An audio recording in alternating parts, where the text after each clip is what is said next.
Details చూద్దాం. గుంటూరు జిల్లా తెనాలిలో శ్రీ వాసవి కన్యకా పరమేశ్వరి అమ్మవారిని కేంద్ర సహాయ మంత్రి పెమ్మసాని చంద్రశేఖర్ దర్శించుకున్నారు. శరన్నవరాత్రి ఉత్సవాలలో భాగంగా శ్రీ వారాహిదేవి అలంకారంలో ఉన్న వాసవి మాతను, శ్రీ కామాక్షిదేవి అలంకారంలో ఉన్న రాజరాజేశ్వరి అమ్మవార్లకు పట్టు వస్త్రాలు సమర్పించారు. ఈ సందర్భంగా పెమ్మసాని మాట్లాడుతూ ప్రజలందరికీ దేవి శరన్నవరాత్రి శుభాకాంక్షలు తెలిపారు. ఆలయ అధికారులు చేసిన ఏర్పాట్లు బాగున్నాయని అభినందించారు. భక్తి శ్రద్ధలతో ప్రజలందరూ ఉత్సవాలకు రావడం సంతోషంగా ఉంది అన్నారు.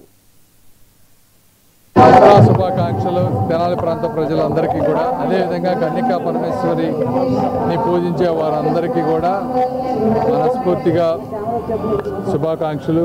చాలా బాగుంది గుడి కానీ అంతా కానీ, డెకరేషన్ కానీ అంతా కూడా వస్తే ప్రశాంతంగా ఉంది. బిజీగా ఉన్నా కూడా లైఫ్లో ఈ దేవస్థానాన్ని అందరూ కలిసి, నేను అందరికీ ఒకటే కోరుకునేది ఏంటంటే అందరూ కలిసిమెలిసి చేసుకుంటే ఏదైనా సరే బాగుంటుంది.